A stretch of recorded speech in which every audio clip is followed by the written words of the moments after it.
Zener diodes या फिर इस वीडियो में हम पढ़ेंगे ब्रेकडाउन के बारे में। मान लो हमारे पास एक सेमीकंडक्टर डायोड है जिसको हमने रिवर्स बायस में लगा दिया है एक सर्किट में। यहाँ पर ये बैटरी इस डायरेक्शन में करंट फ्लो कराना चाहती है, लेकिन क्योंकि ये रिवर्स बायस में है तो यहाँ पर कोई करंट नहीं होगा। एक्चुअली यहाँ पर करंट होता है लेकिन वो बहुत कम होता है। माइक्रो एम्पियर्स में हमारे पास करंट की वैल्यू होती है और वो होती है माइनॉरिटी चार्ज कैरियर्स के कारण। तो देखो हम उसको यहाँ पर इस तरीके से ड्रॉ भी करते हैं, इस तरीके से ये करंट की वैल्यू होती है माइक्रो एम्पियर्स में due to minority charge carriers.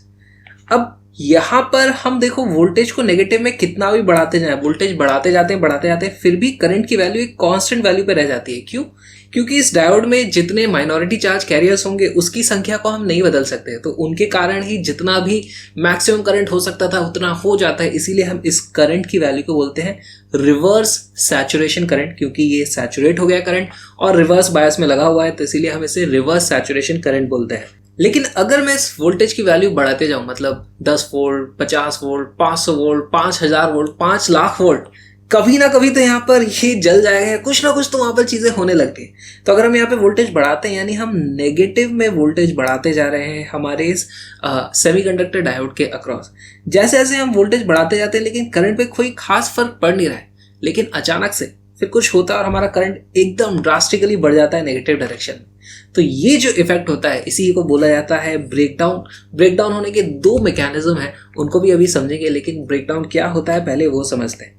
Voltage की एक पर्टिकुलर वैल्यू तक पहुंचने के बाद, जिसे हम वी ब्रेकडाउन भी बोल सकते हैं, उसके बाद हमारा यहाँ पर अचानक से करंट बढ़ जाता है।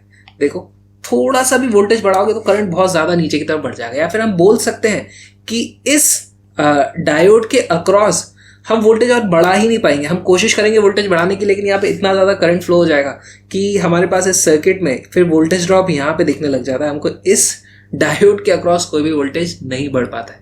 तो एक स्पेशल केस हो जाता है जिसको हम जीनर डायोड के नाम से भी जानते हैं, उसके बारे में भी हम डिटेल में पढ़ेंगे। एट VZ और VBR यानी ब्रेकडाउन वोल्टेज या VZ, जिसे हम जीनर वोल्टेज के नाम से अभी देखेंगे, उस वोल्टेज तक पहुंचने पर अचानक से करंट बहुत ज़्यादा बढ़ जाता है। कारण भी अभी हम समझेंगे, लेकिन इसके हिसाब से हम इस डायोड के अक्रॉस वोल्टेज नहीं बढ़ा पाते हैं। तो इसका यूज़ करते हैं हम वोल्टेज रेगुलेशन के लिए, तो उसको भी डिटेल में समझते हैं। जीनर डायोड अभी हमने देखा था कि रिवर्स बायस में काम करता है और कितना भी करंट उसके अक्रॉस हो जाए उसके अक्रॉस वोल्टेज बदलता नहीं है। अच्छा, जीनर डायोड भी एक है तो डायोड ही। तो हमारे डायोड्स को देखो हम इस तरीके से बनाते हैं, लेकिन जीनर डायोड को किस तरीके से बनाए, तो हम यहाँ पर इस तरीके से Z लिख देते हैं। तो ये आप इसका इस तरीके से सिंबल लगा दोगे तो हमारे पास ऐसे एक जीनर डायोड का सिंबल आ जाता है। या फिर कई बार लोग इसको उल्टा भी बना देते हैं। दोनों ही तरीके से मतलब हमें मतलब समझ जाना है कि ये जीनर डायोड है, या तो ऐसे होगा या फिर ऐसे होगा। अब जीनर डायोड में सिर्फ एक तरीके के क्वेश्चंस बन सकते हैं और हम देखते हैं वो किस तरीके होते हैं। देखो मान लो हमारे पास इस तरीके से एक सर्किट है, यहाँ पर हमारे पास वेरिएबल वोल्टेज की कुछ एक बैटरी सोर्स लगा हुआ है और यहाँ पर से इस डायरेक्शन में हमारे पास कुछ करंट फ्लो होगा। ठीक है, तो हम वोल्टेज बढ़ाते जाएंगे तो यहाँ पर करंट बढ़ता जाएगा, लेकिन इस रेजिस्टेंस के अक्रॉस हम चाहते हैं कि इसके अक्रॉस वोल्टेज कुछ ज़्यादा ना बढ़े। जैसे जब हमें मोबाइल चार्ज करना होता है तो हम चाहते हैं कि वो चार्जिंग पिन में 5 वोल्ट से ज़्यादा वोल्टेज ना जाए, नहीं तो हमारा मोबाइल जल सकता है। तो हमें इसके अक्रॉस वोल्टेज को रेगुलेट करना है। कैसे किया जाए, तो यहाँ पर हम लगा देते हैं इस तरीके से एक जीनर डायोड। यहाँ पर खास बात, जीनर डायोड रिवर्स बायस में काम करता है। तो देखो यहाँ से करंट इस तरीके से फ्लो होने की कोशिश करेगा, लेकिन ये जीनर डायोड रिवर्स बायस में लगा है। देखो है तो एक डायोड ही, ये रिवर्स बायस में लगा है और जीनर है यहाँ पर इस तरीके से। अब हर जीनर डायोड का एक जीनर वोल्टेज VZ होता है या फिर ब्रेकडाउन वोल्टेज होता है। उस वोल्टेज से जैसे ही ज्यादा वोल्टेज उसके अक्रॉस होता है तो करंट फिर यहीं से फ्लो होने लग जाता है। रिवर्स में हमने देखा था बहुत ज्यादा करंट फ्लो हो सकता है। तो इससे हमें एक चीज पता चलती है कि इन दो टर्मिनल्स के अक्रॉस कभी भी वोल्टेज VZ से ज्यादा नहीं हो सकता। जब तक वो वोल्टेज VZ से कम है तो पूरा का पूरा करंट देखो यहाँ से जाएगा, उस वक्त हमारा ये डायोड यहाँ से आप हटा मान सकते हो कि है ही नहीं। लेकिन जैसे ही वो वोल्टेज बढ़ने लगेगा तो फिर यहाँ से उतना करंट पास होने लग जाएगा कि इस डायोड के अक्रॉस वोल्टेज VZ के बराबर ही रहेगा। देखो यहाँ से कितना भी करंट फ्लो हो सकता है, लेकिन उसके अक्रॉस हमारा जो वोल्टेज है वो उसका ब्रेकडाउन वोल्टेज या जीनर वोल्टेज के बराबर ही रहता है। तो यहाँ पर कैलकुलेशंस करते हैं। कैलकुलेशंस कैसे करेंगे, इस लोड रेजिस्टेंस के अक्रॉस जो भी करंट होगा उसके कारण यहाँ पे देखो कुछ पोटेंशियल ड्रॉप हो जाएगा। तो ये वाला जो वोल्टेज हो जाता है, यहाँ पर जो वोल्टेज ड्रॉप हो जाएगा वो हो जाएगा V is equal to ILRL। और यही जो वोल्टेज है वो जीनर वोल्टेज के भी बराबर है। तो VZ, तो हमारे पास एक ही तरीके की कैलकुलेशन होती है बेसिकली। जीनर डायोड में और भी कुछ करना नहीं होता है। Zener diode works as a voltage regulator. अब यहाँ पे हम कितना भी वोल्टेज बढ़ाते जाएं, हम देखते हैं कि इस हमारे लोड रेजिस्टेंस के अक्रॉस VZ से ज्यादा वोल्टेज नहीं होने वाला है। इसका एक क्वेश्चन सॉल्व करके देखते हैं। A Zener diode having breakdown voltage equal to 15 volt is used in a voltage regulator circuit shown in the figure. The current through the diode is, हमें क्या बताना है इस डायोड के थ्रू करंट कितना होगा। पहली बात तो देखो क्या डायोड यहाँ पर रिवर्स बायस में लगा हुआ है। देखो ये वाली साइड पॉजिटिव है, ये वाला नेगेटिव टर्मिनल है। करंट यहाँ पर से ऐसे और यहाँ से ऐसे फ्लो होना चाहेगा। ऑब्वियसली ये डायोड इस तरीके से लगा है, यानी कि ये रिवर्स बायस में है डायोड। तो चलो इन्होंने ठीक से लगा दिया। अब हमें पता है कि इसका जीनर वोल्टेज 15 वोल्ट है या फिर ब्रेकडाउन वोल्टेज की वैल्यू 15 वोल्ट है, यानी इन टर्मिनल के अक्रॉस 15 वोल्ट से ज़्यादा नहीं होने वाला कोई भी पोटेंशियल डिफरेंस। तो मान लो हम इसकी वैल्यू, इस पोटेंशियल को 0 मान लेते हैं, तो ये वाला भी 0 हो जाएगा, यानी इस पॉइंट का वोल्टेज हो जाएगा 20 वोल्ट। अब जीनर डायोड के अक्रॉस 15 वोल्टेज से ज़्यादा का पोटेंशियल ड्रॉप नहीं हो सकता, लेकिन पहले पता तो करें अगर जीनर डायोड यहाँ पे मान लो नहीं होता तो इस जगह पे पोटेंशियल ड्रॉप कितना आ रहा था। देखो हमारे पास मान लो अभी जीनर डायोड यहाँ पर है ही नहीं, ये है ही नहीं यहाँ पर। तो हमारे इस सर्किट में टोटल रेजिस्टेंस कितना है, 1000 + 250 यानी 1250 ओम। हमारे पास इस करंट की वैल्यू कितनी हो जाएगी, करंट की वैल्यू हो जाएगी V/R यानी कि 20 डिवाइडेड बाई 1250।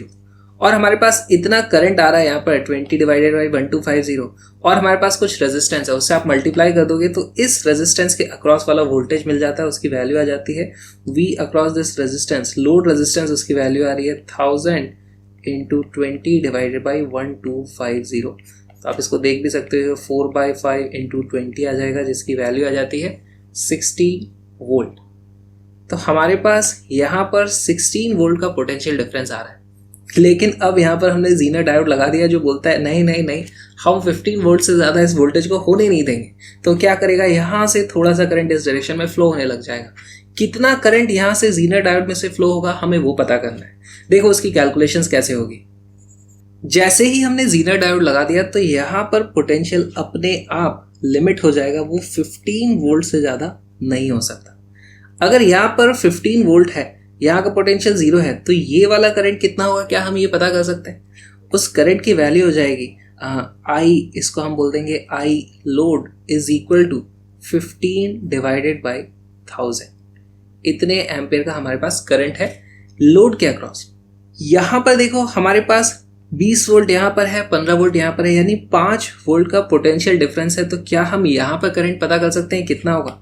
इसको मान लो मैं बोल देता हूँ I1 बोल देता हूँ उसको, या I0 बोल देते हैं। I0 की वैल्यू कितनी हो जाती है, I0 is equal to potential is 5 divided by resistance यानी 250, या फिर मैं इसको लिख देता हूँ 20 डिवाइडेड बाई 1000। अब यहाँ पर देखो I0 यानी कि इस डायरेक्शन में आ रहा था हमारे पास 20 मिली एम्पियर, इसकी वैल्यू आ जाएगी 20 मिली एम्पियर, इसकी वैल्यू हो जाएगी 15 मिली एम्पियर। यहाँ से करंट आ रहा था 20 मिली एम्पियर, यहाँ पर करंट जा रहा है हमारा 15 मिली एम्पियर, यानी कि यहाँ पर हमारा 5 मिली एम्पियर डायोड के थ्रू निकला होगा। हमारा आंसर हो जाता है D, 5 मिली एम्पियर। तो इस तरीके से हमें क्वेश्चन सॉल्व करना आता है, और हमारे पास सिर्फ एक ही तरीके के क्वेश्चन आते हैं जीनर डायोड में। लेकिन अब सवाल उठता है कि जीनर डायोड एक्चुअली काम कैसे करता है। तो थोड़ा इसके मैकेनिज्म को समझते हैं कि ये वोल्टेज रेगुलेशन एक्चुअली होता कैसे है।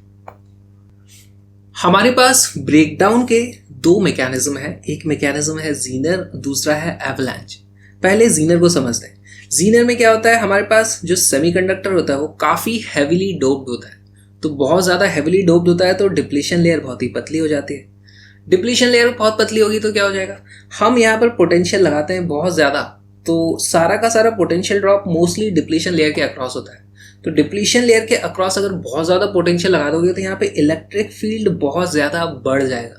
अब बहुत ज़्यादा इलेक्ट्रिक फील्ड बढ़ जाएगा तो क्या हो जाएगा, यहाँ पर जो और भी एटम्स थे तो उसमें और भी बहुत सारे इलेक्ट्रॉन्स और बहुत सारे बॉन्ड बने हुए थे, वो सब के सब पे इलेक्ट्रिक फील्ड के कारण इतना ज़्यादा फोर्स लगता है कि वो आयनाइज हो जाते हैं, इलेक्ट्रॉन बॉन्ड सब वो बॉन्ड टूटने लग जाते हैं। वहाँ पर फील्ड, इलेक्ट्रिक फील्ड के कारण इलेक्ट्रॉन एमिट होने लग जाते हैं या फिर आयोनाइजेशन होने लगता है, तो उसे हम फील्ड एमिशन या फील्ड आयोनाइजेशन भी बोलते हैं।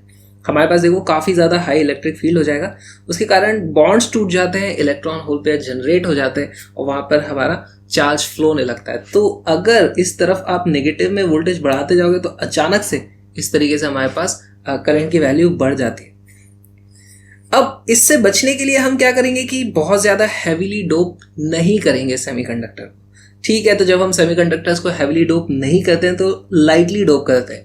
कम कॉन्सेंट्रेशन में डोपिंग होगी तो हमारे पास डिप्लीशन लेयर बहुत ज़्यादा इस तरीके से चौड़ी हो जाएगी, बहुत ज़्यादा डिप्लीशन लेयर चौड़ी हो जाएगी और अब इस वोल्टेज पे हमारा जीनर ब्रेकडाउन नहीं होगा।